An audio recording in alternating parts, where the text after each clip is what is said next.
Play your phone.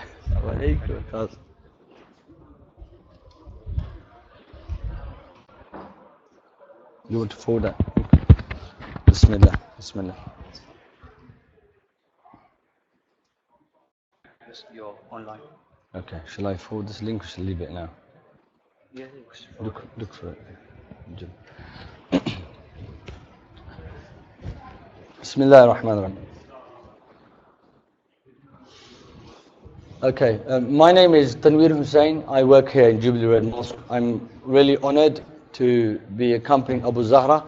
Allah bless Brother Khalid and Waqas. They kindly invited me to go last year, and Alhamdulillah, it was an amazing experience, and so I'm very glad. Allah bless them for their endeavors, and we've also been joined by our good friends from Wayfarers from Milton Keynes. So Mohsin and Co, welcome to your people as well. So marhaban. Can you all hear me? Can everybody hear me at the back as well? If you have any questions, do ask, stick your hand up. If it gets really cold, do let me know, because this aircon, mashallah, it's quite strong at the moment, and it could change the temperature of the room. Bismillah ar-Rahman ar-Rahim. We have some of these books. I would highly advise you grab a copy. They're for free as well. We have very kind donors from Wycombe who are sponsoring them.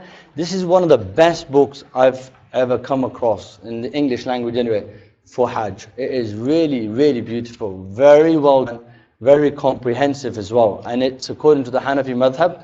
So and they're out of stock. They come and they go. They just printed and they've gone out of stock already. So we were very fortunate to be able to get hold of 2 boxes. Okay, there's enough for everybody here, inshallah ta'ala. As long as they take 1 copy only for themselves, that should be fine, inshallah ta'ala. There's a lot of chairs here. The idea was not to have chairs. So if there's no chairs, just come sit at the front somewhere close, inshallah ta'ala. So, are you ready? Good question. And who's going for the first time? Oh, wow. Alhamdulillah. Alhamdulillah. Wallahi, you should be excited. You are very fortunate. Even to be in this position where you are seated preparing for Hajj, it needs shukr. It really needs shukr. And I told Khalid I said, look, I went Hajj by road from Damascus in 1999. It was really fortunate. It was an amazing story. And then I went again last year. And my dad, Allah bless him, went for like 18 years on a trot. And I said to Khalid, I know why he wanted to go every year. Because when you have the maza of being a Haji, and Brother Shakur's there as well, when you've been in Ihram and you've been there is nothing on the planet that tastes like it. You might have been Umrah's amazing.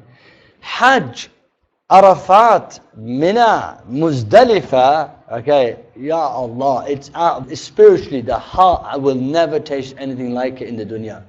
It is so beautiful, so different, and this is what makes it so amazing, the whole journey. So you look forward to it, alhamdulillah, be excited. You should be excited. You say, alhamdulillah, I'm going Hajj, Allahu Akbar, and you feel that emotion and gratitude. Pray 2 rak'ahs, say alhamdulillah, alhamdulillah, that I'm in that position to be going, inshallah ta'ala. So here, how do you get ready for Hajj?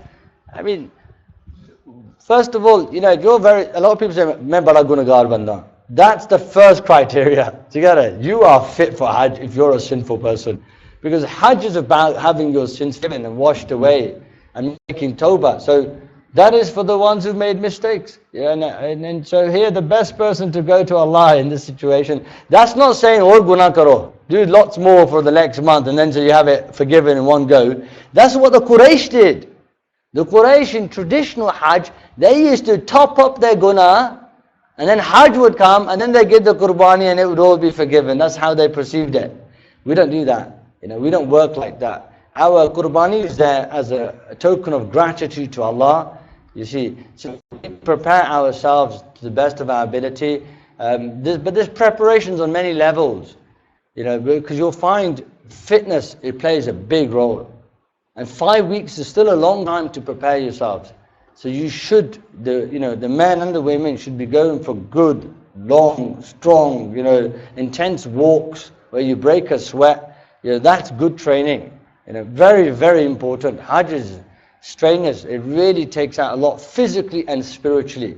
So it's good to hit the gym, it's good to walk, it's good to control your diet, it's good to lose a few stones. Some saying, "Main utthe lose karsan." I'm going to lose weight there. The weight you lose there is gunah weight. So it's really, really helpful to have fitness. And 5 weeks is still a long time. It really is a long time. So if people are not walking, they should start to walk seriously, on a serious level. Watch that. Especially our mothers and aunties, get them walking. Why? Because you're looking at the simplest walk from the hotel to the haram can be, very intense. And that's the simplest walk. Never mind Mina and all the rest of it. So here, that's Bismillah.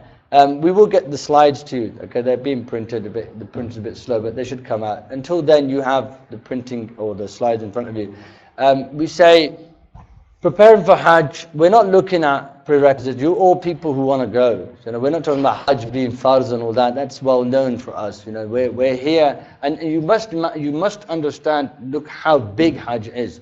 Hajj you do once in a lifetime. Once in a lifetime. That's the obligation upon us. Shahadat kalima Allah given to us, alhamdulillah. The salah, we're praying, inshallah. That's the other thing as well, by the way. There are lots of things about Hajj. Another is namaz.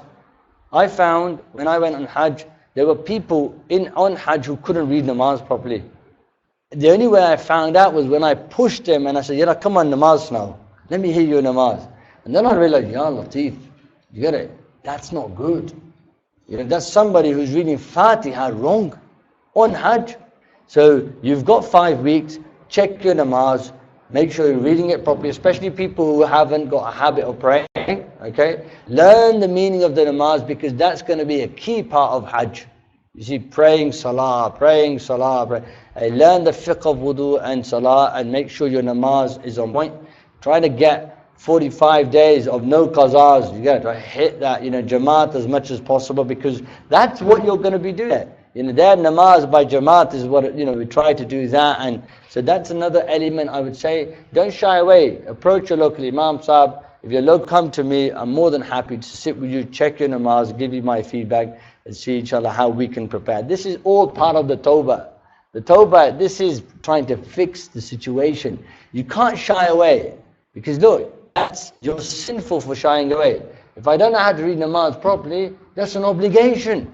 If I'm shying away, I'll be in that little bubble and I'm going to be doing Hajj, and because of my shying away, this type of being timid is bad. This is not haya, this is bihaya against Allah because you must learn to pray your salah properly. So this is not good haya, that's good modesty. So here this is bad modesty. So sincere intentions, like with any other acts of worship, purity of intention is of paramount importance. This ikhlas, give sadaqah, ask Allah to put ikhlas. Read lots of surah ikhlas, because they say surah ikhlas gives you ikhlas.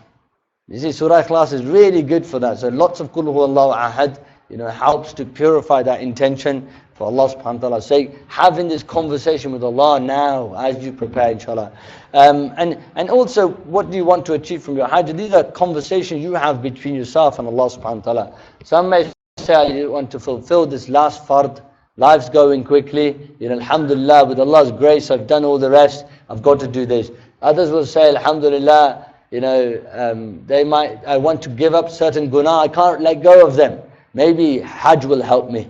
You see, so there's lots of intentions that people have. Ultimately, Allah said in the Quran, وَأَتِمُّ الْحَجَّ وَالْعُمْرَةَ لِلَّهِ. Fulfill your Hajj and Umrah for the sake of Allah. And so, Ya Allah, I hear you say, do Hajj, here I am. Alhamdulillah, I've done so much in my life. Shukr. Built houses, great jobs, married the kids off, mashallah, mashallah, mashallah, mashallah. I never got to do Hajj. Now here I am, Ya Rabb. Forgive me for my shortcomings. But here I am ready, okay, taking the means necessary to fulfill this last fard that you have made obligatory upon me. And then you've got, for sure, it is a time to reflect on your life and improve on your relationship with Allah subhanahu wa ta'ala. That will happen even if you don't, plan it, because when you see millions of people and you look, and they're from every part of the world and every color, And if you've been Umrah in Ramadan, you probably get a feel of it. If you haven't been Umrah, it's, just the numbers, especially for those who think only Pakistani are Musliman. You see, when it comes down to that, they're going to be in a shock of their life, because they're going to see like, what, Chinese Musliman? Some of the older tabqa, they don't, they're sort of, they've never traveled. And then so here, they're going to be amazed by how many Muslims and different types of Muslims there are. And alhamdulillah, there's enough room for everybody, alhamdulillah. So here, and reflection about life. Where has it gone?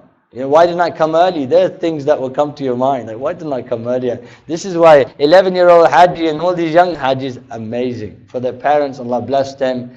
For the fact that they're going to Hajj in this youth, when they're in Jawani, is an incredible ni'mah from Allah subhanahu wa ta'ala. It really is.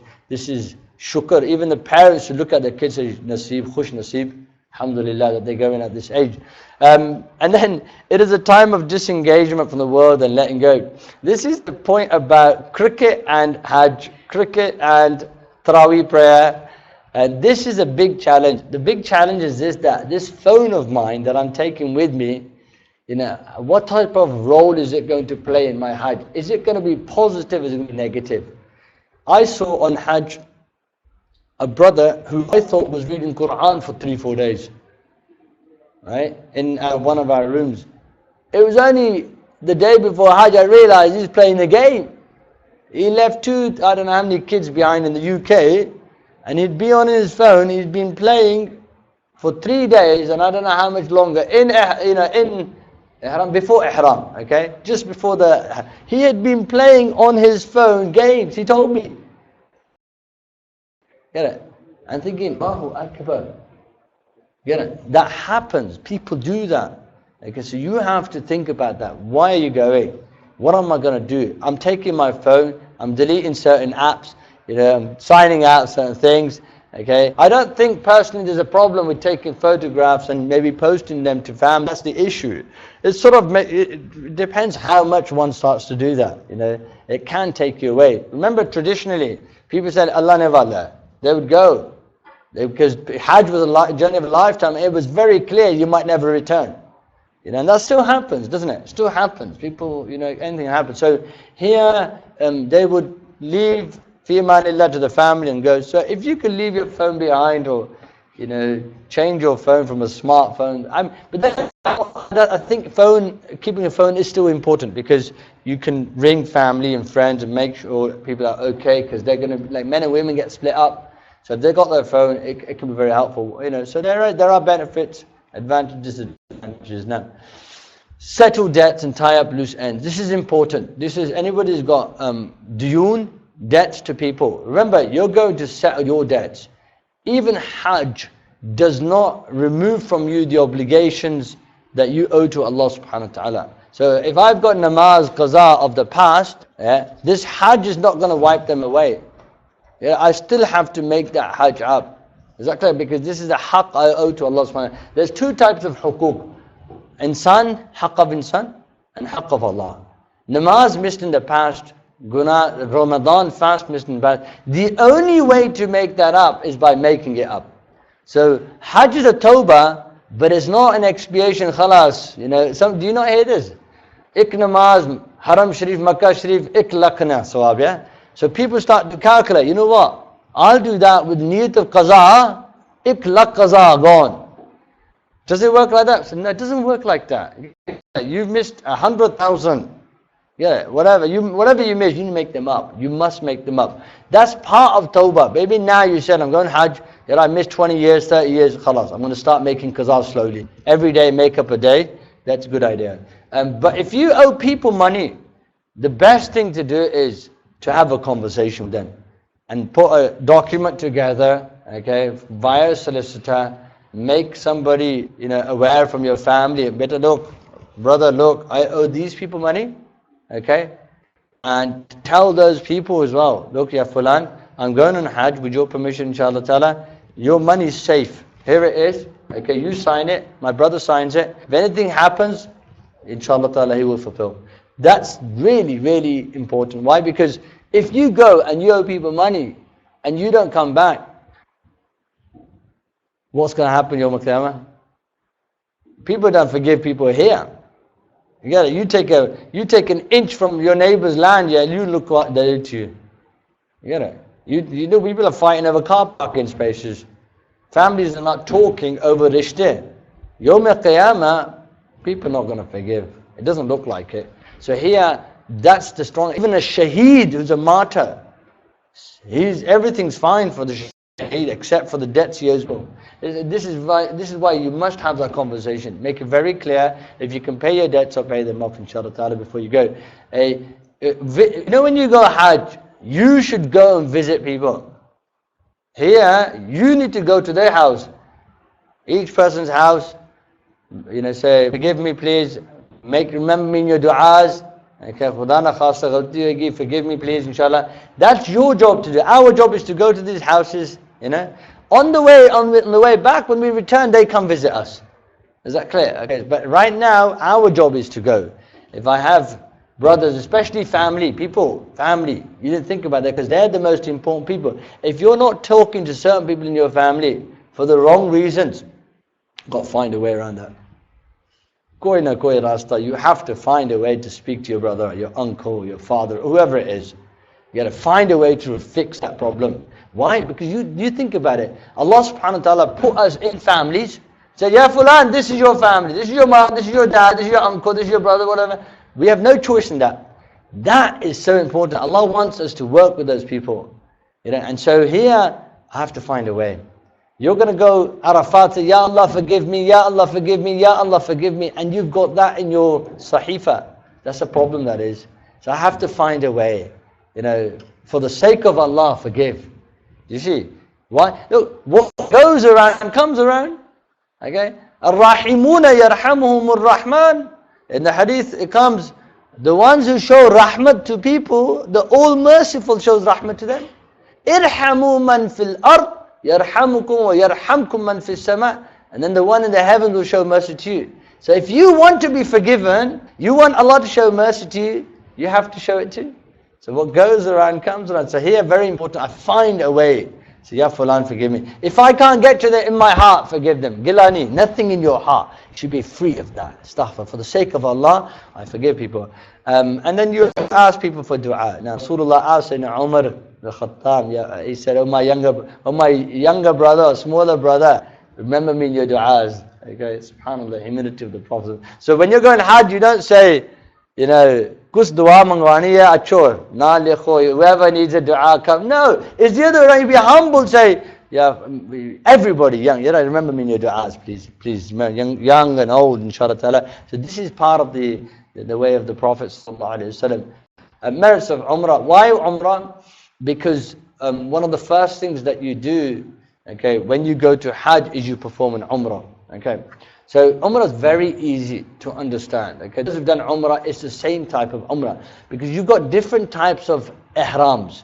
Okay, different types of Ihrams, and so you've got when we say different types of Ihram, we're not talking about the kapra. We're not talking about the kapra. We're talking about the different types of niyat that you can have for your Hajj. So you've got Umrah, you've got Hajj Ifrad. Ifrad comes from one. You've got Hajj Qiran, where you bring two Ihrams together.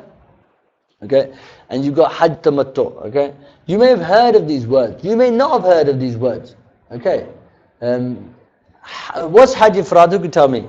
Umrah is without Hajj. It's just an Umrah. What's Hajj Ifrad? Or what's the best type of Hajj? Pardon? Which one's that? Tamattu. Good guess. Anybody else? Have you what's Hajj Ifrad? Anybody know? You know you're shy. Okay. Huh?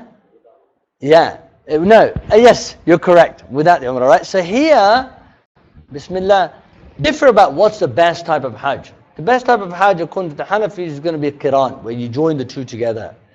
Okay? So what happens? Now look, you go, if you go Ifrad, you're only doing Hajj, and you do the Umrah afterwards. Okay? When you go and most people do Tamattu and Qiran. Okay? Tamattu and Qiran. So Tamattu both of these have Umrah and Hajj together. Okay, one of them, you do Umrah, you free yourself from the Umrah, okay, by cutting your hair, shaving your head. Then the Hajj days come and then you do the Hajj. Okay, so let me repeat that. Most likely you'll do this. So you'll leave here, we're leaving on the 4th, okay? On the 4th in the evening, we leave. We don't wear our Ihram, okay, because we're going via Abu Dhabi, yeah? So when we get to Abu Dhabi airport, we have a few hours transit. There we wear our Ihram, okay? That means, well, am I going to have a shower there? No. You have a shower at home, you have a bath at home, you trim your nails and all the rest of it. In your heart, you're ready to go Hajj. In your hand luggage, you carry your Ihram, okay? When you get to Abu Dhabi, okay, you're going to find, we'll find a place, make wudu and pray our salahs, whatever salah is, and then we're going to get changed into Ihram, okay? Remember, the men change, the women don't. They have their own clothes, they can wear any clothes for Hajj. Okay, design and no design makes no difference. They can wear anything. They don't have much restrictions there. They just have to learn to wear the hijab properly, which is their biggest, challenge that they have. That keep making sure they cover their whole body except for their face, hands, and their sort of feet. But the men have to get changed. For the ladies, what happens is then they need to read 2 rak'ah, okay, to greet the Ihram, and then they need to make the niyat and the talbiyah. As for us, we get changed. When we get changed and when we're all ready, and we pray those 2 rak'ahs, okay, and then we make the niyyah, that niyat is going to be, I make intention to go Umrah, Ya Allah. Hajj aage hoegi. Yeah, right now I want to do Umrah. So I make the niyat for Umrah, okay. I read the talbiyah, okay, and then I board the plane, or I could make the niyyah later on, like I pray my 2 rak'ahs, okay, I can get onto the plane, go into Saudi Arabia, and I can make my niyyah later, as long as the intention is made before entering Saudi Arabia, okay, or the Miqat areas. So there you make the niyyat for Umrah. So when you're going to get to Makkah Sharif, okay, after we're going to Azizi, we're on a shifting package, okay, some people still try to work out shifting, non-shifting. Okay. As the word says, non-shifting means you're not moving. Shifting means you're moving. Okay. Non-shifting means you're in Mecca, your hotel room will remain in Mecca. What does that mean? I do Hajj in Mecca. No. You're still going to shift, but your room never shifts. That's your permanent abode. All your saman stays there. Then when it comes Hajj days, they move you to Mina. You go to the camps and everything, and you come back to your hotel room, your beautiful hotel room, as you set it, saying mashallah, no change. Okay? As for the shifting ones, they generally either go Mecca, and then they move them to another hotel in Azizia, so they lose a room, they go to a new hotel in Azizia, okay? Or they could go Azizia first. Azizia is an area. It's just an area in the outskirts of Mecca, or one of the areas of Mecca. It's like saying Castlefield. Okay, it's just an area, it's not like a different city, okay, but they're massive, okay. So here, you go to Mecca, you do your Umrah, okay, and how do you do the Umrah? We look at that. When you finish your Umrah, you shave your head, you cut your head, you're free of your Ihram, okay, everything's halal for you, eating, drinking, family life, all of that, and then you wait for the Hajj days. And for example, we got on the 4th, we've got like a week before Hajj, okay, and then we wait for the Hajj days, okay. Then when the 8th of Dhul Hijjah comes from our hotel rooms, without going out anywhere else, say, Yallah, Hajj today, Bismillah, take your showers, put your Ihrams on, make your niyat from your rooms, okay, is that clear? And then off we go. Where are we going? We're going to Mina tonight. Then we walk to Mina, we go to Mina, is that clear? And then so you've done one Ihram for Umrah, you've completed your Umrah, then you put your Ihram on again for Hajj, okay, and then you do the Hajj, and at the end you come out of your Ihram. So you end up doing Umrah and Hajj separately. Okay, that's Tamattu. But Qiran's hardcore. That's why the ones you see doing Qiran are most likely from, mashallah, the old school Bangladeshis and Pakistanis. They'll wear Ihram for Umrah, from Abu Dhabi for example. They'll finish their Umrah, they won't shave their head.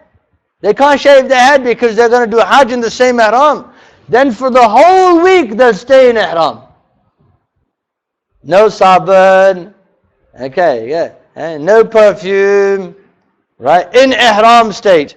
For the whole week they're there waiting for the Hajj. Then they do their Hajj. So they stay in the Ihram for the whole 10, 12 days. MashaAllah.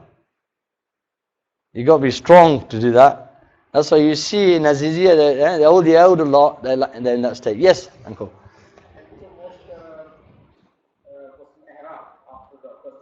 Can you wash it? Yeah, you can wash your Ihram.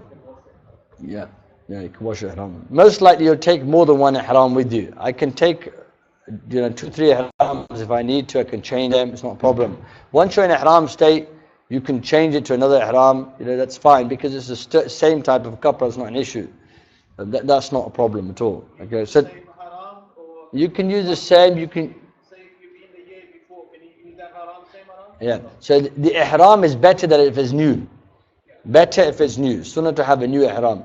But can I use an old Ihram? Yes, you may use an old Ihram. It's not a problem. No. Ihram is not an issue. Okay. But what's the word? Ihram. What is it? Ihram. Okay. Ihram is the 2 chadars. Okay. Or whatever you choose to wear for your Hajj and Umrah. Okay. Is that clear? Good. The Prophet so here Allah says and complete the Hajj and Umrah for Allah. أتم الحج والعمرة لله. Okay. It is a means to get your sins forgiven. That's Umrah generally. It's a beautiful act of worship. Okay. And it's also deemed as a minor Hajj. That's why we say, when you translate in English, you say, I'm going for the minor pilgrimage. Okay. It's like a Hajj now. And the Prophet ﷺ said in this hadith, a minor pilgrimage, a Umrah performed one after another is an atonement for sins. Hey, when you do one Umrah and then you follow up another, everything in between is washed away. Okay, so he mentioned this in the hadith. It's a means to get all your needs fulfilled. These are all merits, okay?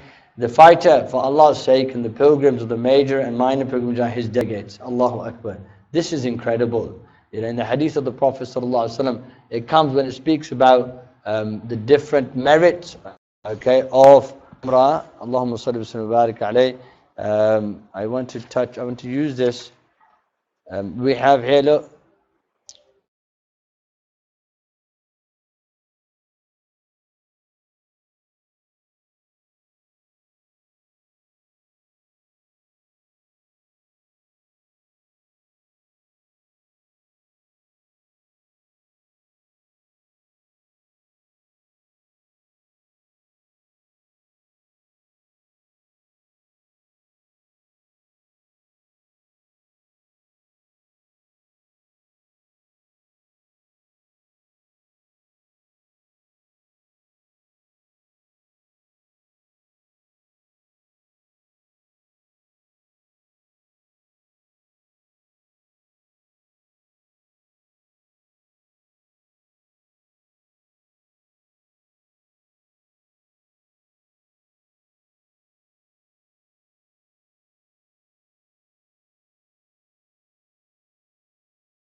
That was a really interesting eye-opener because he nearly lost his Hajj on that. Got very angry and so forth. Bismillah. We'll go back to. Okay, I'll leave it there. Yep.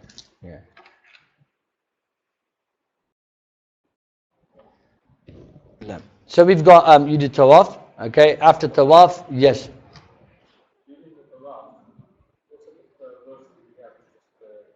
What do you have to read? There's nothing during Tawaf. What do I read? What do you read? There's nothing fixed. Like you have to namaz, you have Fatiha and so on. Nothing fixed. There's lots of sunnah du'as that you find in the books. Some will find when they get there, they can't hold a book and read. Yeah.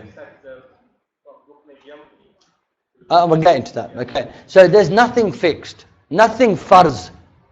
You can have somebody making tawaf, they read nothing. Nothing. You can't say, oi, partner.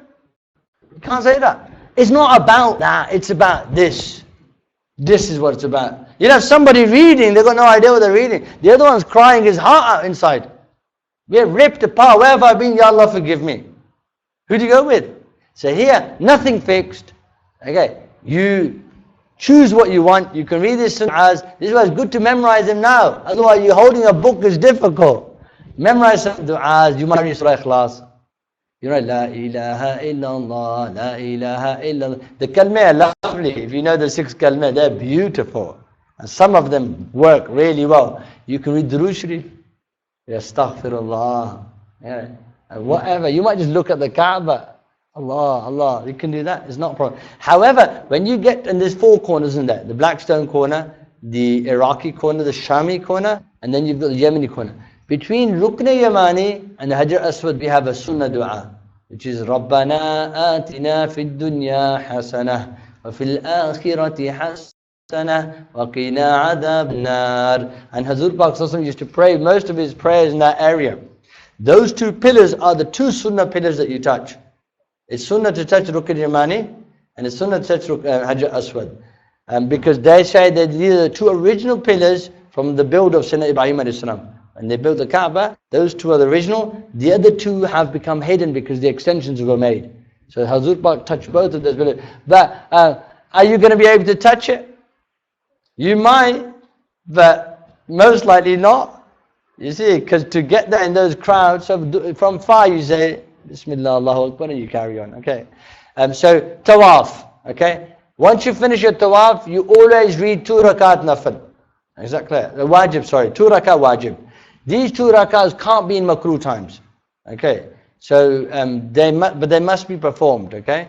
Somewhere inside the haram. Normally they pray behind Maqam Ibrahim. But you can't always get there. For you to pray behind Maqam Ibrahim in rush, not smart. That's not smart. You're harming people. Why? Dunya. Trying to do tawaf and you want to pray. Ruko, 2 rakat. Why Maqam Ibrahim? That's not smart. You're harming people. It's like me going to town in a tight pavement and say, wait, I've got to pray my farz. Allahu Akbar. We've got to go, we've got to walk. You want us to go on the road, yeah? You didn't pray. No, that's not smart. Go anywhere in the masjid and pray. So you pray 2 rakat, then you go to Safa Marwah. Now, they could close gates, you know, 1 door, 2 doors. They could send, a lot of things happen because of the crowds, okay? And so sometimes we might plan we're going this way, but everybody will go to that gate, and suddenly we get there, the gate's closed. You see, so that can happen. They have to do what's right for the crowds and for the people and the safety of the people and so forth. And there's a lot of people. So you get to Safa Marwah, you go 2 hills. And Safa Marwah is not part of the masjid. That's outside the masjid, but it's connected, but it's outside the masjid. So the ladies who are not fishing kicks in, they can sit in those areas without an issue. Okay, because it's not part of the masjid, and it's still very special to be there, right? It's closest they can be to the haram, and they can see the Kaaba Sharif from there as well. Okay, so that's important to note. You start from Safa and you walk to Marwah. That's 1. But that place is so amazing that no matter how padel here you are, you can easily forget things there. This is why the Grand Mufti of Damascus, Shaykh Abu Yusuf ibn Abidin, Shaykh Sama's teacher, when he went there, he forgot that ruling. He was in awe of the place. He forgot, Safa, Marwah, Safa 1. He did 14 rounds. Really, you're supposed to go Safa to Marwah 1, Marwah to Safa 2. So it's very easy from Safa. You have 4 floors, by the way.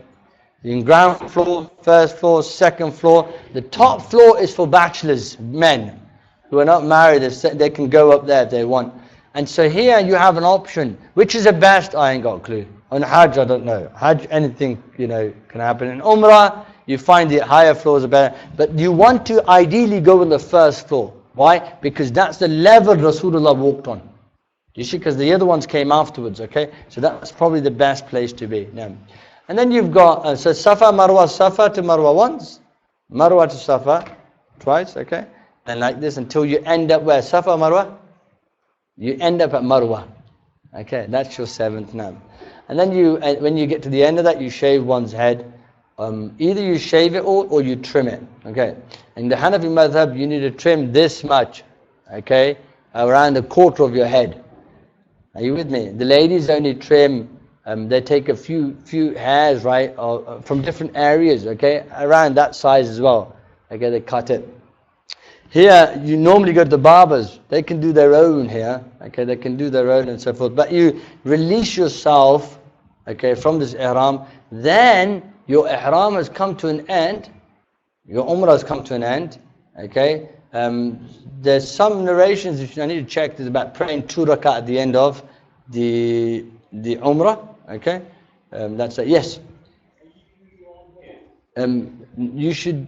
You according to Hanafi, as far as I remember, no. Somebody else needs to cut your hair for you. Okay. In the other madhab, in the Hajj, there's a lot of flexibility, right? And in terms of Shafis, allow a few hair. It's enough. You wouldn't have to shave the whole head off. For example, you might want. Yeah, somebody else needs to do that. From what I remember, no. Okay. So here, but that's what happens. You sort of go to the barbers, or people are there standing and can cut it. You might say, I'm going to follow the Shafi madhab. That's absolutely fine. Yeah, the madhab are there to be followed, and sometimes you'll have to do that. For example, if you try to pray in the haram according to the Hanafis, you won't be able to do that. Why? Because you have women in front of you all the time. Your prayer won't be valid. The only way you can get your prayer valid is you're praying in the Tawaf area. And so you're forced to follow, for example, the Maliki madhab, which allow you to pray from anywhere, Yes. Any other questions? Are we okay so far? Yeah. Oh no, it's fine. From anywhere above the airline. Okay. When you wipe your head for wuzu, you wipe above the airline. So here, anywhere above that. For the ladies, it's an important question. The hair that grows from those areas. So if you've got longer hair and it's coming down, as long as it's growing from those areas, I can cut it. Okay, but hair from the side, here beneath the airline from the back, no. Okay, it has to be hair that grows from the areas where you wipe your head. Okay. Bismillah. So that's an umrah for you. Wearing the ihram enter the state of ihram. Yeah. Yeah, they can cut your hair. Yeah. They can cut. That's what normally happens. Yeah. Yeah. Yeah, we're gonna come. Ihram. How do we prepare for ihram? Yes.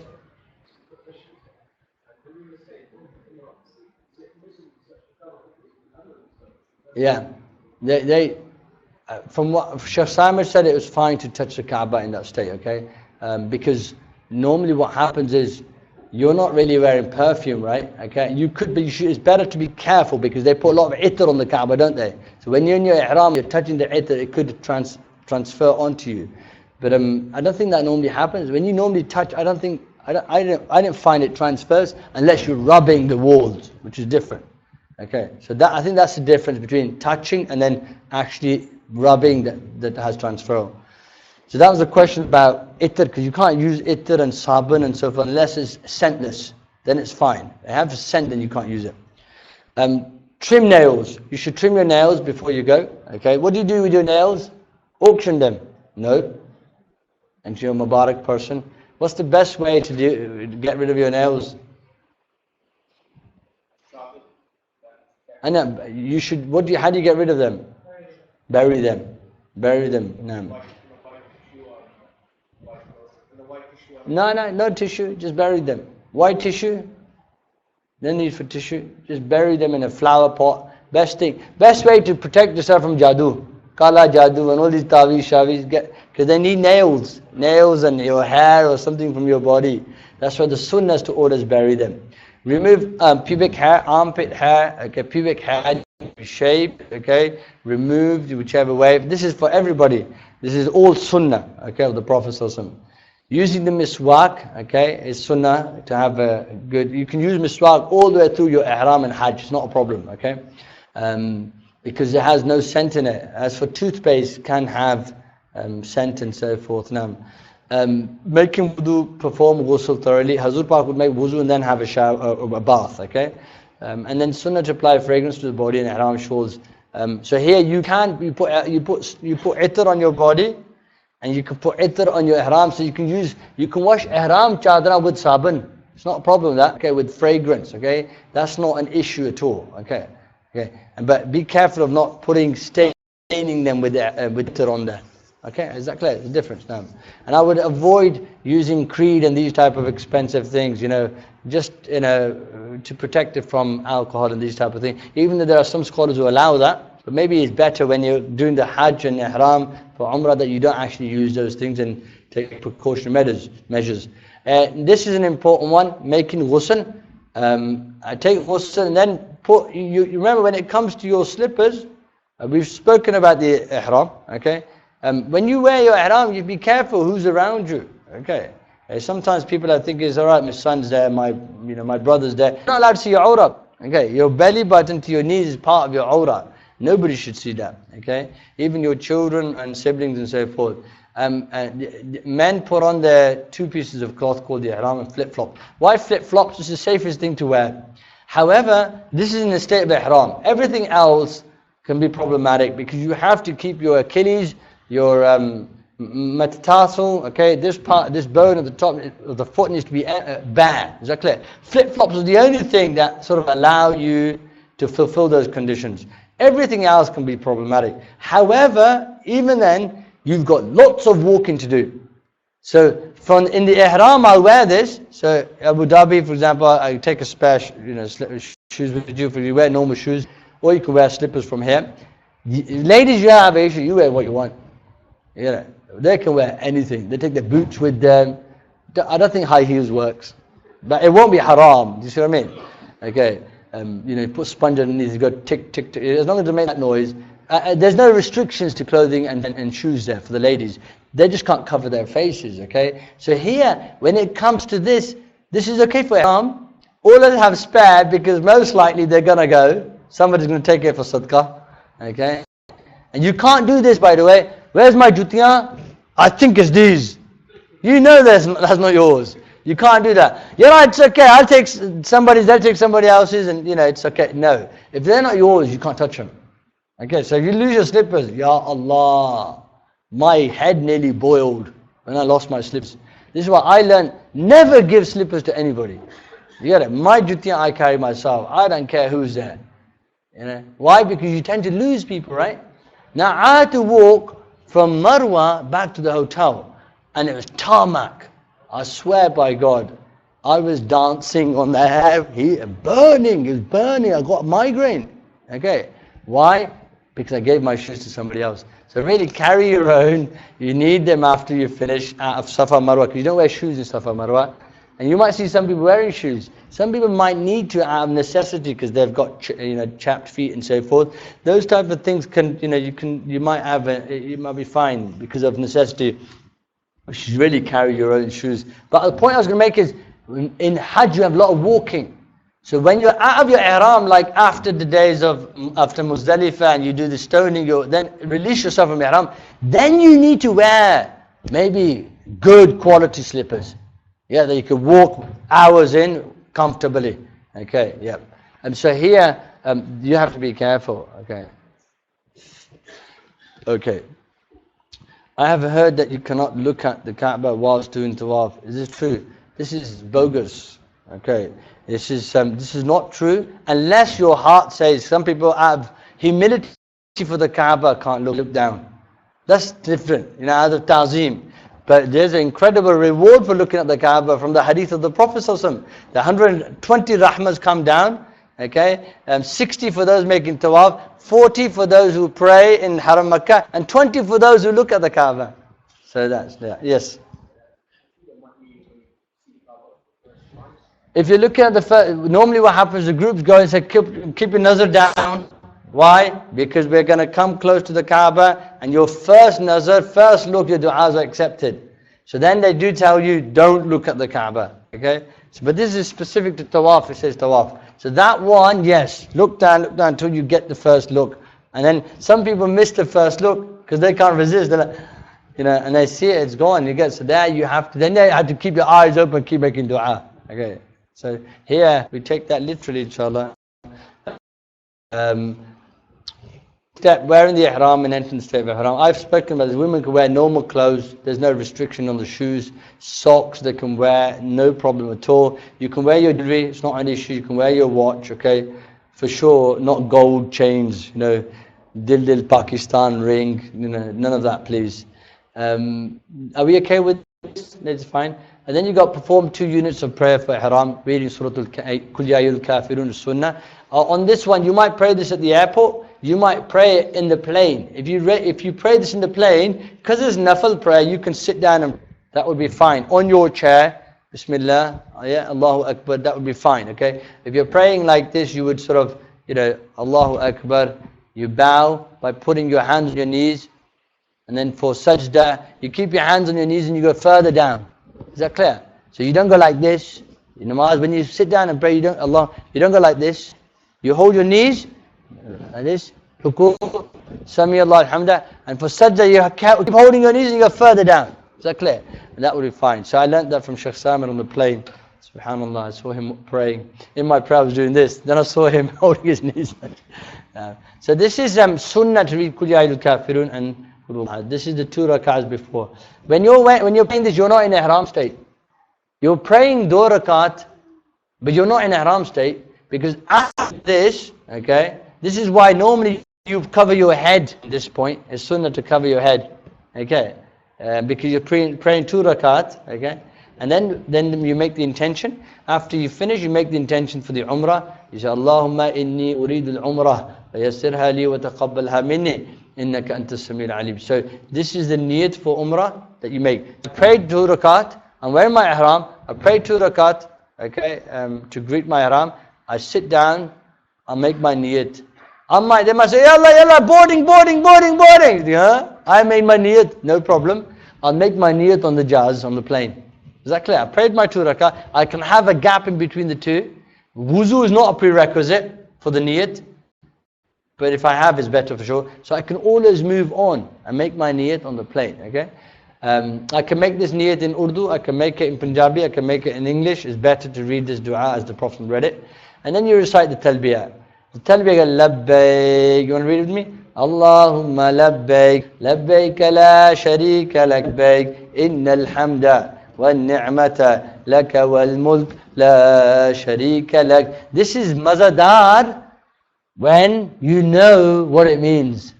Are you with me? Okay. This is beautiful when you know the history and you know what you're saying. So you say, labbaik. Ever at your service, at your khidmah, ya Allah. I am a slave of yours. Okay? Again and again at your service, ya Allah. Okay? You told me to perform Hajj, here I am. Labbaik. Allahumma labbaik. Labbaik la sharika laka, labbaik. Innal hamda. All sana is for Allah. Innal hamda. So-and-so claims praise. So-and-so. La. Innal hamda. وَالنِّعْمَةِ. All favors are from Allah. All ni'mat are from Allah. This here, إِنَّ الْحَمْدَ وَالنِّعْمَةَ لَكَ وَالْمُلْكَ. And for you belongs everything. All of the universe, sovereignty belongs to Allah. لَكَ وَالْمُلْكَ لَا شَرِيكَ لَهُ. He's a king. So-and-so thinks he's something. So-and-so. Wallahi, I saw something, one of the scariest things I saw. I think it was a Pakistani army general. I might be wrong, by the way. Wearing ihram, buying a cup of tea from a cafe in the Hilton. Me and my friend with Shaz Najib, we're buying tea. And the guy, they dealing with hundreds of cups of tea, if not thousands in an hour, and young Bengali guy dropped the tea like this, and some of the water came out, and you know what he did? He brought in his ihram, he brought his general sahib with him, and he lost it. Did you get it? And he said to him, I don't want this tea. Or he got his order wrong, whichever, I can't remember. And you know what he did? He got really angry. Tum mujhe nahi janta! And he picked up the water and he threw it at him, hot water.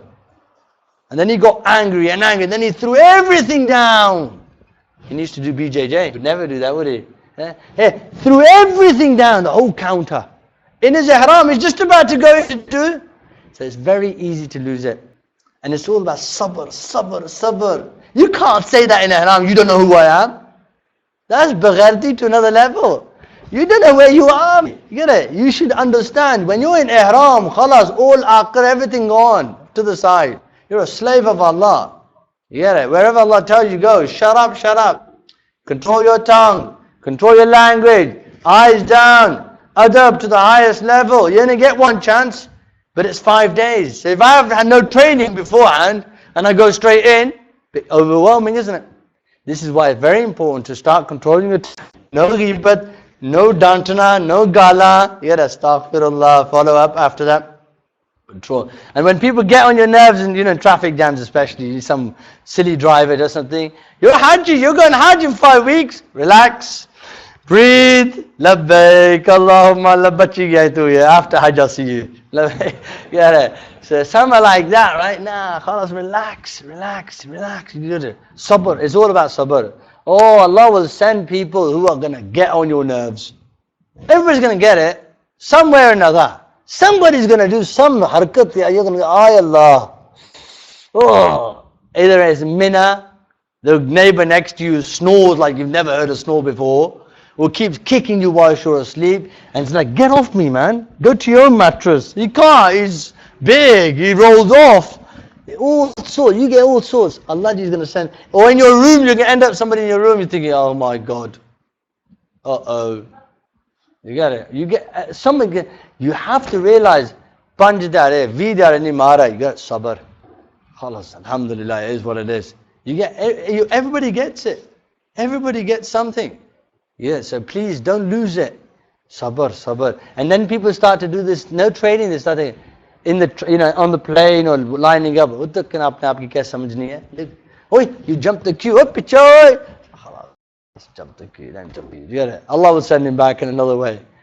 I'm not saying don't ask for your rights. And the Hajj talk, it's not easy. What do? 50 people in 3 million. Yallah. Oh, time and bus nahi aaya. And nothing's on time there. It's Allah's time. Allah's time too. Your ego is broken. Bus again, and Allah opens the doors for you. Alhamdulillah. So just remain calm. In your mind, always tell these Pakistani. You think Pakistani time is bad? 1 hour, 2 hours. You always tell yourself, hey, barangat ani mare. Immigration 12 hours, bus 12 hours, everything. That's just the way. It's just slow. And there's a wisdom behind it, because one of the great lessons of Hajj is sabr. If it all went beautiful, where's the sabr learned? 5-star packages, which are perfect. Well, how you learn sabr? And this is why we went last year, and I tell you, we got off the bus, Medina Sharif, breeze! It is Medina Sharif, well, it can't be that hard. Allah ne bande made us sit in the coach 6 hours. Why? Between themselves, right? They changed shifts, they lost some of the paperwork. And we're sitting on the coach and they're fighting between themselves. The guy's gone, I'm going home, mate. My shift's done. He's gone. He didn't give him the paper, he left it somewhere else. We sat 6 hours. Medina Sharif. But Allah subhanahu wa ta'ala has a plan. And that was as soon as we arrived. That's just the way it is. You see? So please be prepared for that. Be prepared for that. You're thinking, how do I prepare for that? I don't know. Go line up longest queues in the UK and just wait. Get used to it somehow. Where are we? wearing ihram. We have to move. Khalid Bhai said move. You are now in a state of ihram. Recite the talbiyah. I've spoken about this, and keep reading until you get to Masjid al-Haram. That could be a long time from the from the airport through Abu Dhabi to Jeddah immigration code, Azizia hotel rooms, waiting for coaches, bringing us into Mecca. By the time we finally get into Haram, that could be a long time. So remaining focused, talbiyah on mind, dhikr, knowing where you're going and so forth. Lawful and unlawful. Men cannot wear stitched clothing that cover a limb, such as socks, topi, gloves, and all of that is not permitted. You may hold an umbrella because of the heat, that's not an issue. You may take shade, that's not an issue. Okay, the women have it good here. They can cover their head, they wear a topi if they want.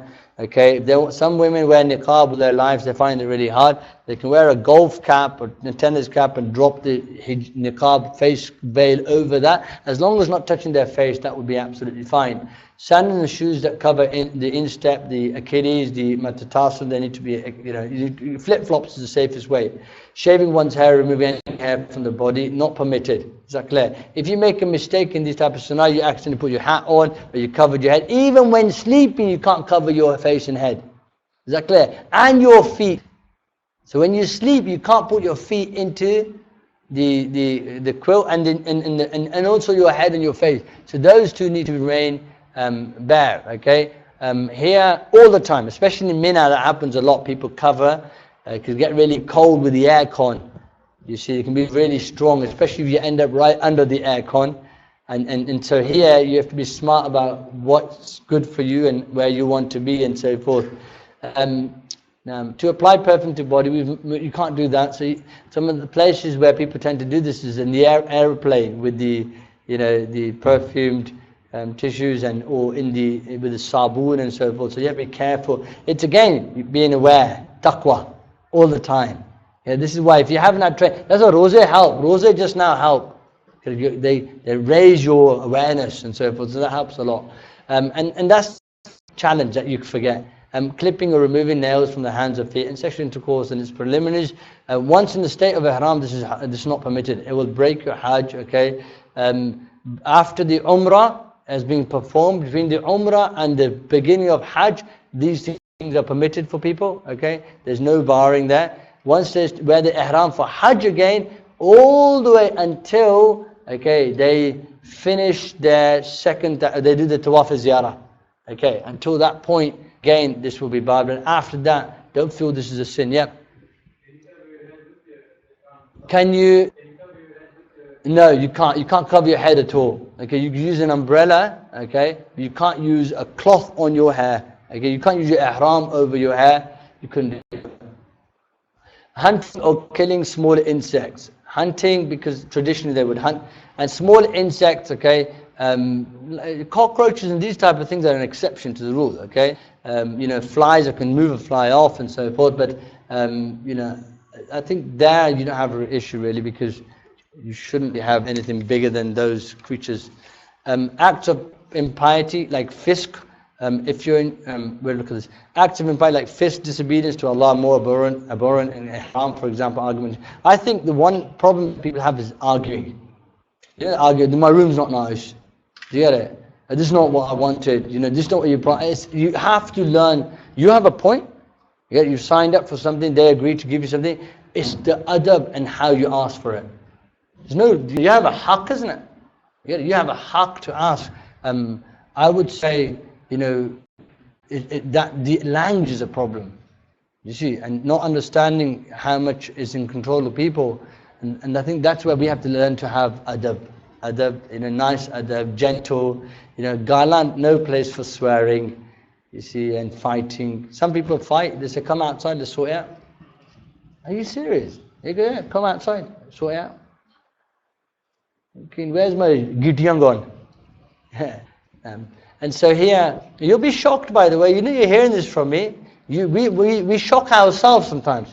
Those, especially who've got anger problems, who get, They need to remember this mode. They need to start preparing now. And family who know them need to be smart enough to eliminate them from those situations. So come here, you stay here. Okay, and as group, when we move around, we learn certain people have got. You have to be ready for that. Say, Bismillah, you come here. Come, let's watch Earth to go. No. Let's play FIFA. No.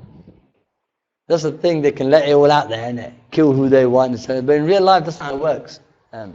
Hunting or killing, we've done this part. I have a question here. What is it?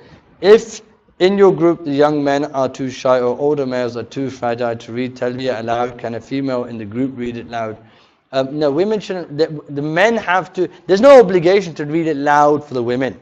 The men need to read loud for themselves. That doesn't mean I've got to scream my head off. The ladies, sunnah is to read it quietly. Not to read. A lot of groups start reading, the women are louder than the men. It's not about who's loud. No. The adab here is to keep their volume down and they don't read loud. So generally the groups tend to do that. It doesn't feel right if no one says it out loud.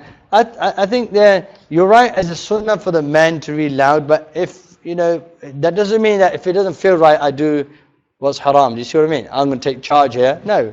Women don't read loud, they read quietly. Yes.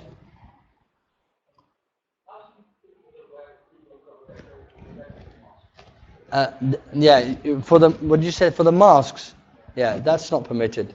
That's not permitted. But you might find in the other madhab somebody might have given an opinion. Okay, but you're not allowed to cover your face in ihram. So, that's it. Like a medical condition. If you have I didn't hear that part. Sorry. If somebody has a medical condition.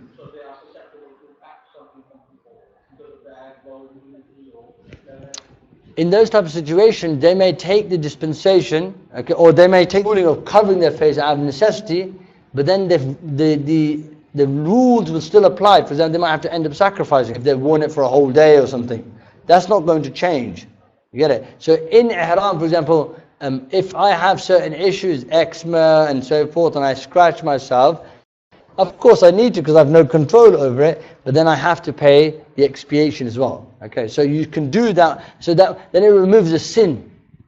You don't need a sin on it because out of necessity, but the expiation still applies. Okay, so here, having a bath without, so this is lawful. Can I have a bath in ihram? Yes, you can.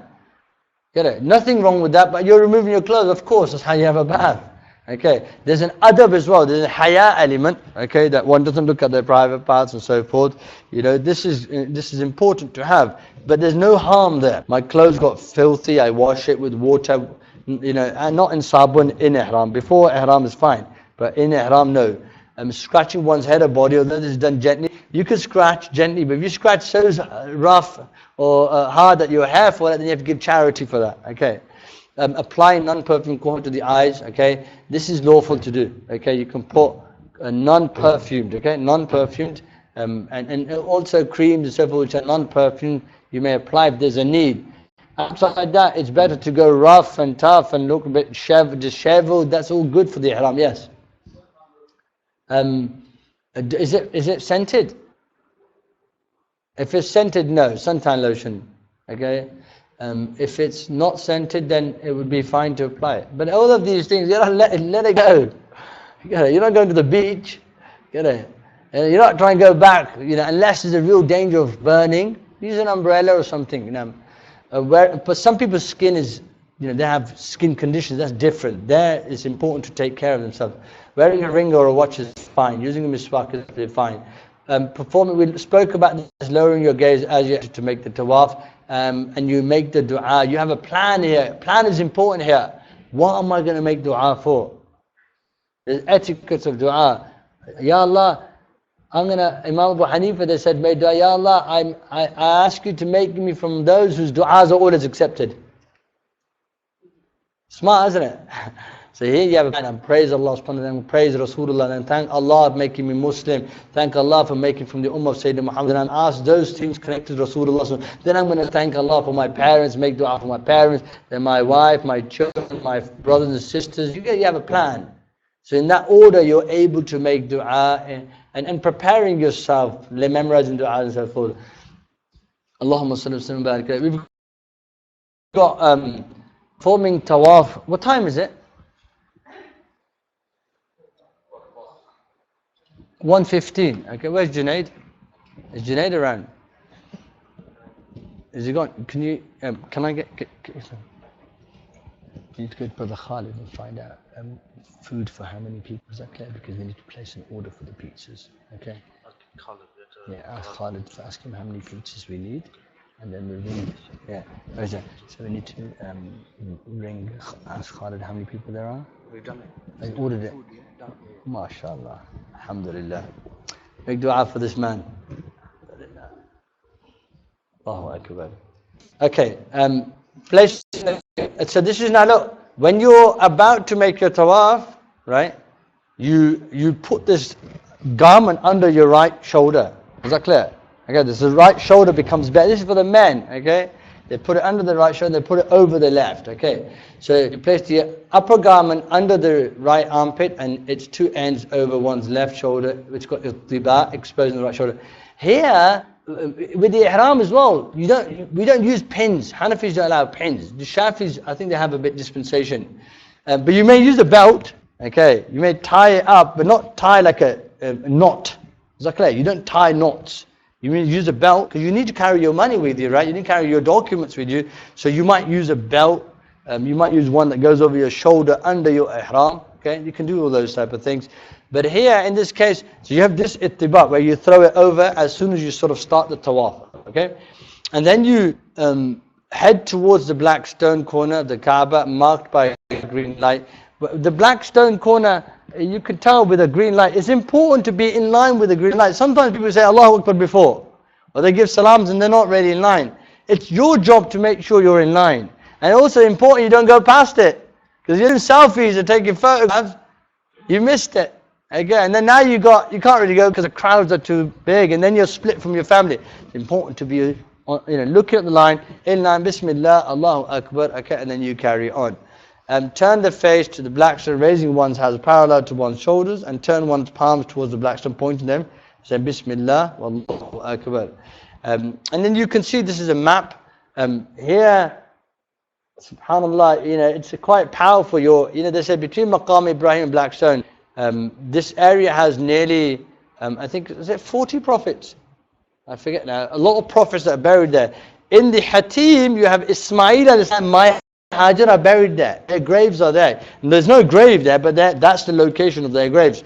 This area is where Rasulullah spent 53 years. All the Sahaba made Tawaf and Hajj around that blessed Kaaba. Every Haji who ever went on Hajj stood there. Your parents, your grandparents, Hajj, they went there as well. You imagine how beautiful, how powerful this place is. And so this is the Mataf area. You start from here, okay? You've got Multazam, this is the door of the Kaaba. Between the black stone and the door, this is called Multazam. Rasulullah went there, placed his face, his chest and his face against the Kaaba and made dua there. This is called Iltizam. Is that clear? And so this is a place where du'as are accepted. You go anti-clockwise because your heart is on your left side, so it's closest to the Kaaba. Okay? So that's a connection there. Maqam Ibrahim used to be right next to the Kaaba, so Umar asked for it to be moved. Okay, why? Because it interrupted the flow of the Tawaf, so it's moved back. Ibrahim a.s. footprint there, from where it worked as a lift for him, and Ismail a.s. helping them to build the Kaaba. People touch the Maqam Ibrahim for tabarruk. We believe in tabarruk, so it's not an issue if somebody does touch it, it's not a problem. There's no Hajj right here, you're not supposed to touch it. Even Sayyidina Umar said, he was the one who came up with the idea, Ya Rasulullah, we should take this as a place of prayer. And then the ayah of the Quran was revealed, yet take that as a place of prayer. So, فَاتَّخِذُوا مَقَامَ إِبْرَاهِيمَ مُصَلَّى. So that's where the namaz comes from, the 2 rakahs after Tawaf being prayed in. And then you walk around here, you're not allowed inside here. You walk in Tawaf, you're not allowed inside here. Outside Tawaf, this Hatim area, praying namaz inside there is like praying namaz inside the Kaaba. So ideally, inshallah ta'ala, you want to try to do that, okay? And then you've got Iraqi corner because it points towards Iraq, Shami corner points towards Sham. You got the Sprout, Mizab Rahmah, you got the Yemeni corner. This door here, on the opposite side, just before Yemeni corner, there used to be another door of the Kaaba there. It's called the door of the old ladies. It's well reported that du'as are accepted in that location. And that brings you to Yemeni corner, and this is one of the most amazing places to run. Yeah, that home finish. And you make dua, Ya Rabbana atina fi dunya hasana. Oh Allah, give me the best in this dunya. and best in the akhirah, and safest, most importantly, from Jahannam. So this is the Tawaf area. You've got in the first 3 cycles the sunnah for men to do Ramal, but not in the 4 cycles. So you sort of just jogging, where if you can't jog, you sort of move your shoulders. So if the ladies see men doing funny movements, it's not funny, that's what Allah did with the Sahaba, because there's a story behind this where the fever of Medina, which was then Yathrib, was known to break people down. And then the Quraysh said that, you know what, the Muslims are really weak. They've been living in Yathrib, not knowing Rasulullah asked Allah to make them remove that fever from Medina, move it out. So then he said, show them your strength, you're strong. So we do this there. And then you've got what to do while making tawaf, supplicate, okay, making du'as, asking Allah whatever you want, constant. Am I allowed to talk in tawaf? Yes, I am. Am I allowed to talk? So how are you feeling? Amazing. Isn't it beautiful? Yeah, it's beautiful, mashallah. Fine. Let's talk. Okay. And so here, applications. A plan helps. Like I said, a plan. I'm going to read salawat the first shawt. I'm going to read la ilaha illallah, astaghfirullah, subhanallah, alhamdulillah. And it's good to have that plan in place. And you got, this is the best thing. If you memorize Quran, you want to read Quran Sharif. And to have a target, inshallah, I'm going to do khatme Quran in Makkah. You see, if you have that, because Makkah Sharif is where the Quran was revealed, so the best thing to do in Makkah Sharif is recite Quran. So in my heart, and we've got good, 15 days or longer? How many days in Makkah altogether? 18 days? Yeah? I mean, one has to say, why can't I do Khatm Quran in 18 days? So I can't read Arabic. Read it in English. Yeah, but everybody should go for Khatm Quran, inshallah ta'ala. Takes me an hour and a half to read the Spara, no problem. Yeah, but a target. If I got a target, inshallah, I'll achieve it. And then virtues to complete a recital of the Quran. Profusely invoking durood salam upon the Prophet sallallahu alaihi wasallam. Performing tawaf is sunnah to touch the Yemeni corner. I touched upon this already. This is what you find crowds. If it's busy, you just leave it. The intentions are there, inshallah. And then at the end of each complete cycle, you go back to the other slide, so you go back around again. At the end of the 7th, I could complete the tawaf by repeating number 3 again. And so here, this is what I've already spoken about in the tawaf. After the tawaf, you finish, you go to Maqam Ibrahim and you read 2 rak'at nafil. Now, you have to know when is makruh times. Why? Because you've got the first umrah that we do together, we do tawaf. Tawaf is very important because it's the best action to do in the masjid. So going forward, when I'm in Mecca, when we're all in Mecca, for example, and you've done your tawaf, and you've done your umrah, and you're there, you want to worship, there's nothing better than a tawaf.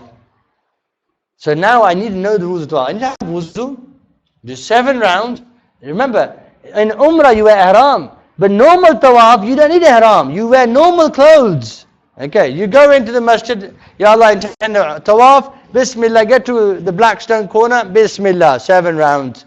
Finish 7 rounds, whether you walk or you jog, sometimes namaz time's coming close, people are running. Move all the women out of the mataf area. As long as you get around 7 times, okay, then you need to read 2 rak'ah nafil, or 2 rak'ah wajib, okay. These 2 rak'ahs need to be done in a non-makruh time. What are the makruh times? What are the makruh times? This is important because you don't want to sin Allah by not knowing. You're not allowed to read nafil from after the sun rises for 20 minutes. Fajr finishes for 20 minutes. You're not allowed to read nafil for the half an hour leading up to Zohar namaz. Half an hour before. And you're not allowed to read nafil after Asr namaz. Okay. And by the way, you need to add an extension to that after the farz of Fajr as well. Is that clear? Okay. So you end up having 5 times. After the farz of Fajr and the sun rising for 20 minutes, the half an hour before Dhuhr, after the farz of Asr up to Maghrib, okay? And these are the sort of 5. Because you know after Asr, you get after Asr, the farz and the last 20 minutes of Asr, they're 2 separate things. But you can't pray there. So I have to wait and make sure it's outside of these times. And then you've got drink Zamzam, okay? Lots of Zamzam. Alhamdulillah, they give you cold Zamzam, they give you warm Zamzam. Allahu Akbar for the ni'mah. And you drink it, you throw it over your head. You don't have a water fight, okay? You throw it over your head and over your body. Okay, drink as much as you can. This is good. Those people who are sick and they've got illnesses in their body, you get it? Drink Zamzam with this intention. Ya Allah, give me shifa. Ya Allah, purify my heart. Ya Allah, and give me cure. Yeah, lots of Zamzam, inshallah ta'ala, with belief. One of our teachers, I never met him, but he's still our teacher because we use his books. Shaykh Muhammad Ali al-Maliki, the great muhaddith of Mecca. Somebody took him in a wheelchair inside the haram and left him there, students. They were going to come back to help him, okay, and take him there, fixed time. But he had a need to go to the toilet. What do you know? So you remember the hadith of the Prophet that Zamzam is for whatever intention is read for. So he said, young man, give me somebody, give me some water. He drank Zamzam, Allah removed the need to go to the toilet. And he went, carried on. So here, subhanAllah, yaqeen is really important. Yaqeen, very important. And then you've got Zamzam points are everywhere. Traditionally, you'd go under the ground to drink. Now they've closed that off. Okay, you find Zamzam everywhere. Alhamdulillah. You find Zamzam in Luton. Where's Luton? You find Zamzam, mashallah, they've been sold and distributed in the UK. Alhamdulillah now. And you find Zamzam in your loft. Mum and Dad have hidden it there. From the last Hajj they did 20 years ago. Still there. It comes out in days of emergency. You know, like when your luggage gets lost from Umrah, don't worry. Upper Zamzam pe yan. Lifesavers, mashallah. Okay, how long do we have left now? Okay, I've got a few slides left, so I'm going to go through them, and then I think it's really important I can ask you to ask questions, because what can happen is it just gets too long. We're not used to sitting for this long. You see, 1.5 hours in a meeting with no rola. It's not Pakistanis. Yeah, you need to have some fight in a meeting. Then it keeps it engaging. But you've been very quiet. So I think it's important to open up and get you to ask questions and just simple things, inshallah ta'ala. So this is now again head towards Safa. This is Mount Safa in the picture there. Mount Safa is a hill where Rasulullah has incredible history. Another thing that you can do to help your Hajj is what? How can I make my Hajj journey powerful? You know, when you take your children to Pakistan, if you're from Pakistan or India or Bangladesh, should you take your children to Pakistan, India, Bangladesh? Why? Why? Have you been, where are you from? Pakistan originally? Young man, 11-year-old. What's your name? Aiden. So make sure you look after him. He's the youngest one, I think. You're going to enjoy yourself, don't worry. So are you from Pakistan originally? England. Good job. Are you from MK? Milton Keynes? Where are you guys from? Oh yeah, down the road. Okay. He gave a good answer. He goes, I don't know. I'm from England. Yeah. Are you from England? Yeah. Have you been to Pakistan? Once. Okay. You didn't answer. At home, you never stop. Pakistan jana chahiye, Pakistan jana chahiye. You should know your roots. You should know your tariq, you should know your history, you should know where your grand... That's what we say, right? And it's true. When I went to Pakistan, I went to the graveyard in our village and I looked through all the graves and I took down the names of all the people and I made connections, so I knew who my great-grandfather was in the graveyard. I thought, thank you for bringing us here to this village. It's brilliant. Because tariq in it. So when you go to Pakistan and you know your history, then you become patriotic, then you go sing the Dil Dil Pakistan with your heart.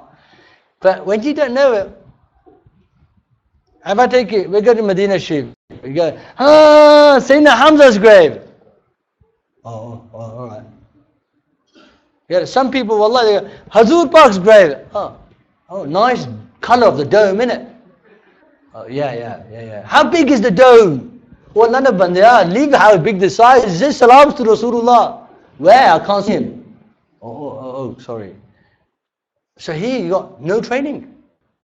They don't know who he is. They don't know who Makkah is, what Makkah is, what the Kaaba is, what Maqam Ibrahim is. What is Makkah so special? So here, that's your training. How do I train myself? I read up, listen to Seerah, read up. So when you go Makkah Sharif and you enter Makkah, as soon as you enter Makkah, what comes to your mind? Makkah, thank you Makkah, what you did for Rasulullah.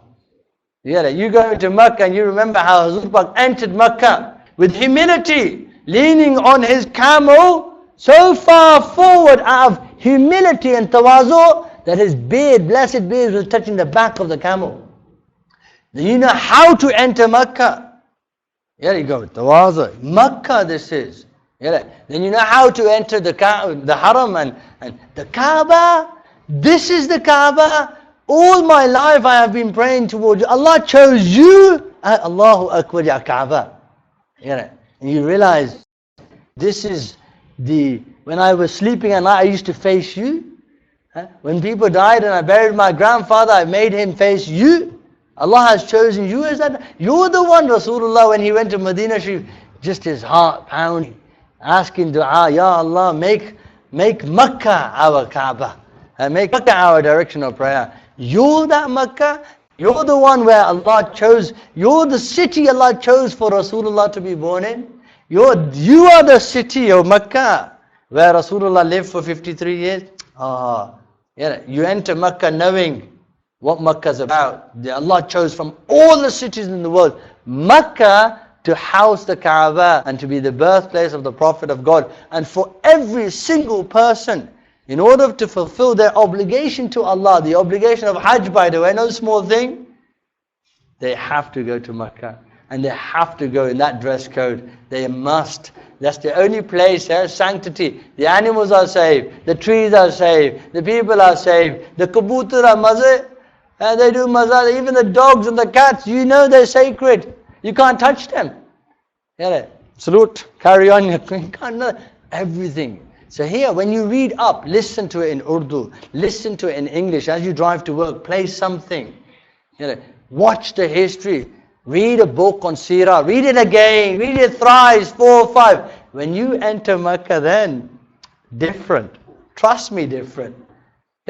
Completely different. Why?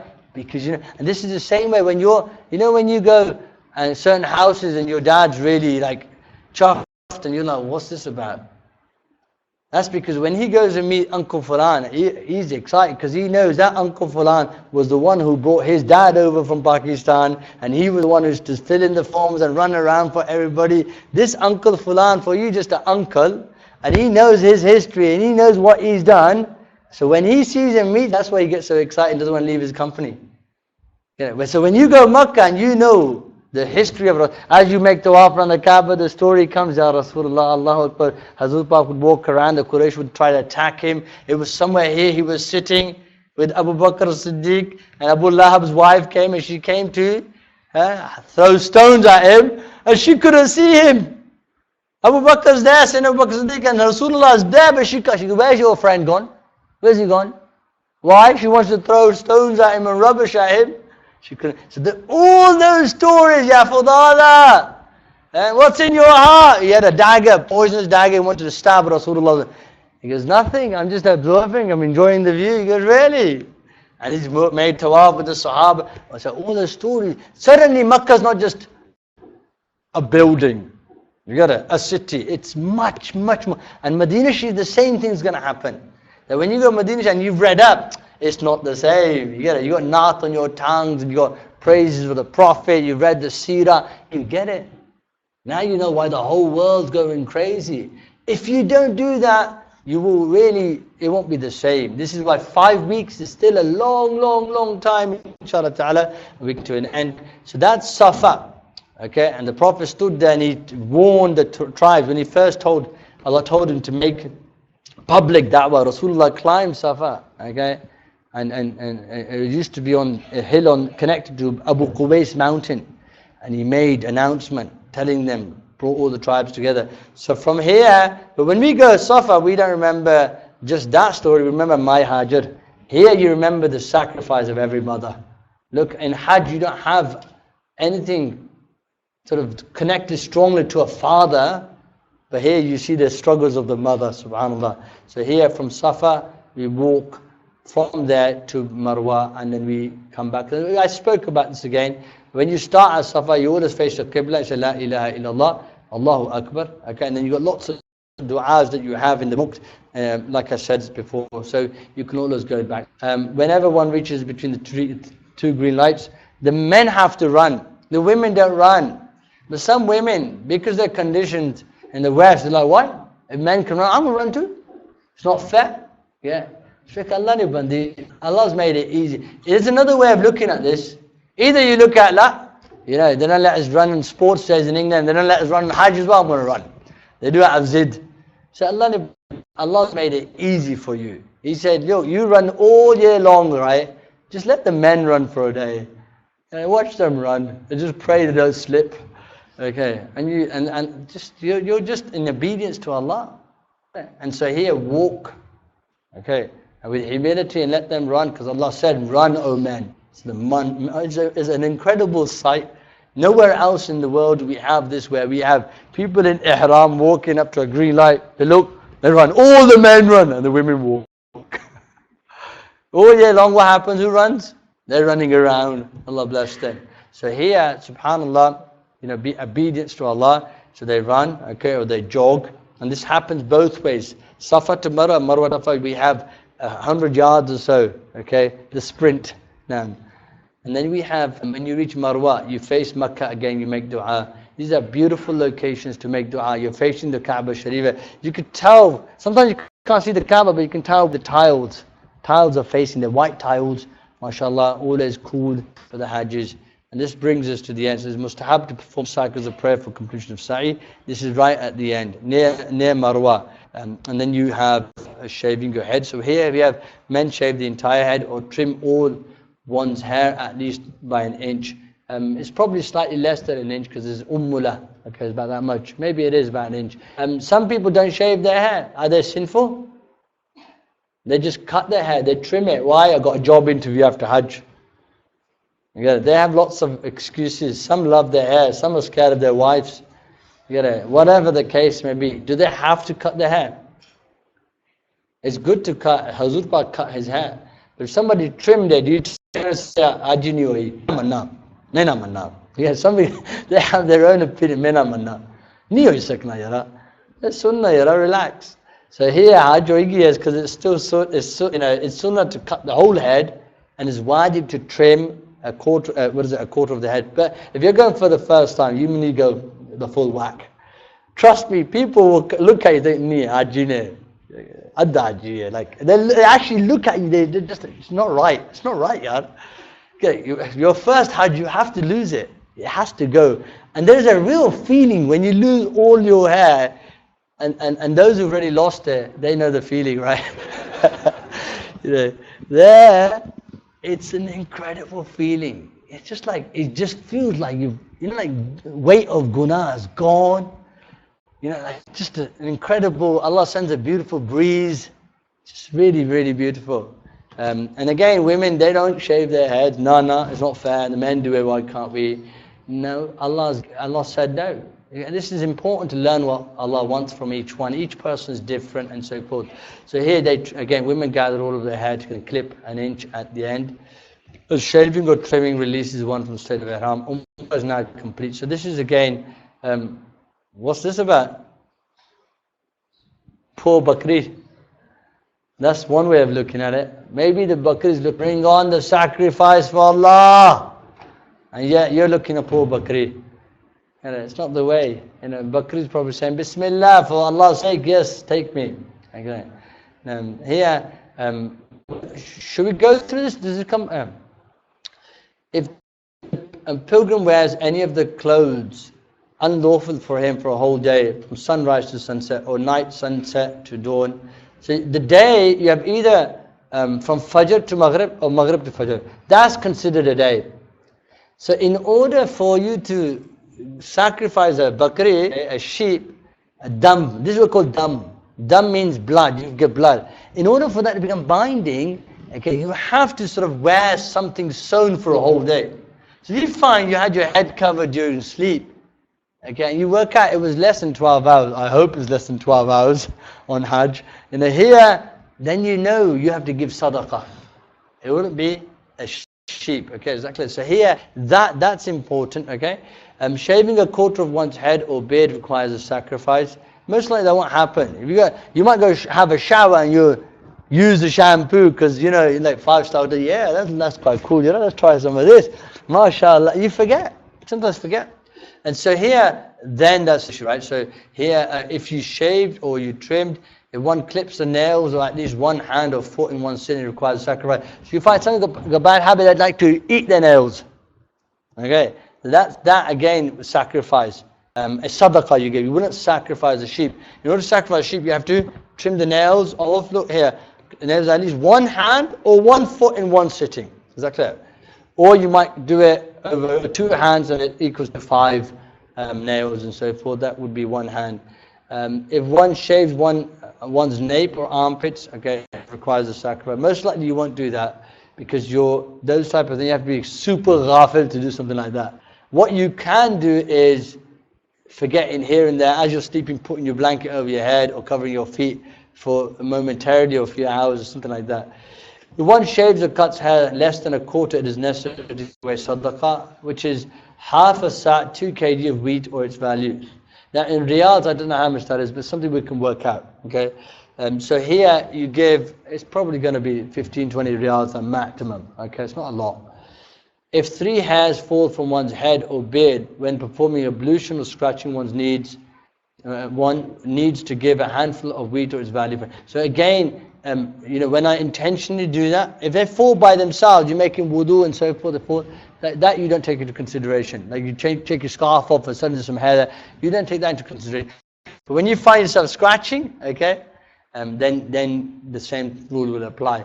If it happens, and this is where, again, the one who's got no hair is laughing. You get it? It's like, Alhamdulillah. This is where, Alhamdulillah. I scratch all day long, you can't, no sadaqah, Alhamdulillah. Ni'mah, here you're reminded ni'mah of hair. Hair is a ni'mah from Allah subhanahu wa ta'ala. If it happens one or more, or more than one occasion, so again the sadaqah is repeated depending on how many times it happens. If it's applied to less than a limb, then only sadaqah is necessary. If perfume is applied to the clothes and it is a large amount covering a handspan and it remains a whole day and night, then sacrifice is necessary. If one of these 2 conditions is not met, then giving sadaqah is necessary. If either or these conditions are met, then give a handful of wheat or its value in sadaqah. Killing small insects requires less than sadaqah amount. You can decide the amount. A small amount, a few riyals here and there.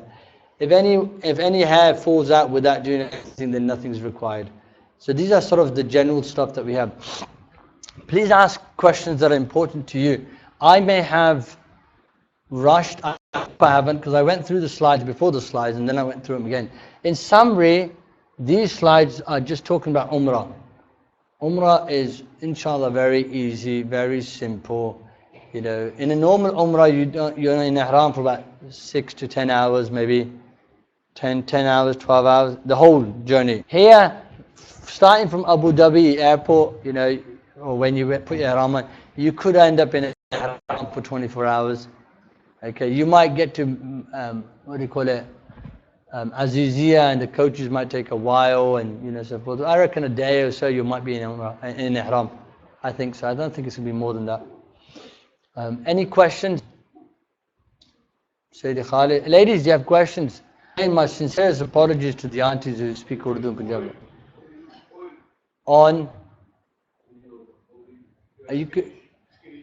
If it's unscented, then it's fine. Scented, no scent in it. So Yasmina tel, no. You get it? Or something like this. I think olive oil has a smell, so no. Yes. Yeah, then sadaqah. Because when you do kanga, you're making it come out. Is that clear? So if it comes out and you're in ihram, then yes. Okay. So here, you might have to leave it loose or something like this. Again, like I said, yeah. I can't hear you. You have to raise your voice. I've got aircon here.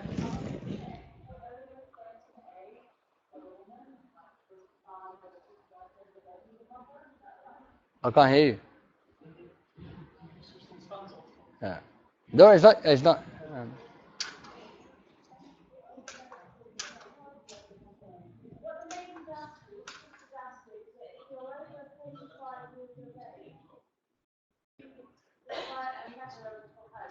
Everybody requires. Oh yeah. Now we get it. So thank you. So this is one for Khalid.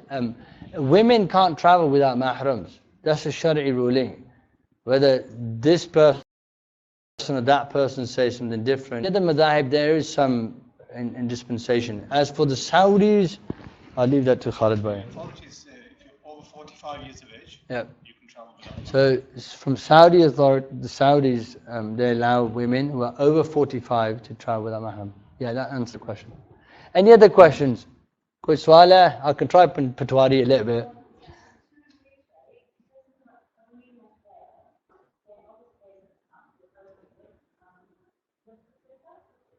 Yeah, because if you comb your hair, you don't give sadaqah. No.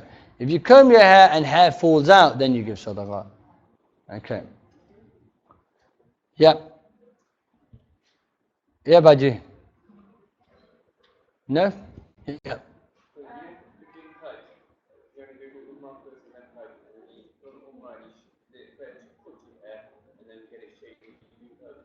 You could do that as an option. You might decide, you know what, I want to save the shaving for the Hajj. That'd be fine.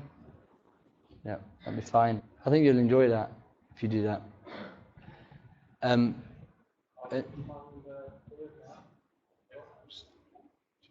We're going to do? Any more questions? Yeah, I saw a hand there, yeah.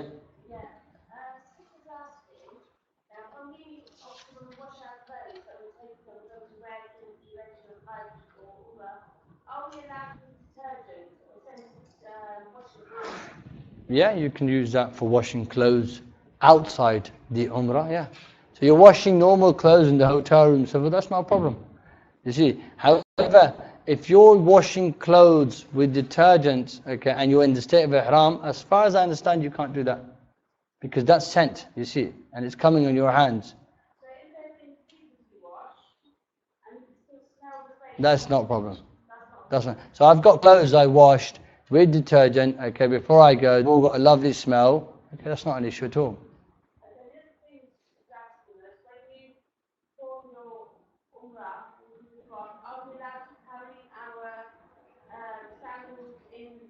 Yeah, good question. Very important that is. You have these shoe bags like the what's called JD Sports equivalent. You know, people, yeah, those shoe lace ones they're called. They're called? Yeah, we all know what they are, right? Thank you. Yeah. So they'll get one of those. So you wear them over your shoulder and you carry your slippers inside. That's absolutely fine. Okay. We're going to stop now. We'll come back. We're going to stop for the adhan now, so people can then come straight back up for lunch, and then convene at 2:45, inshallah. We'll pray the whole downstairs.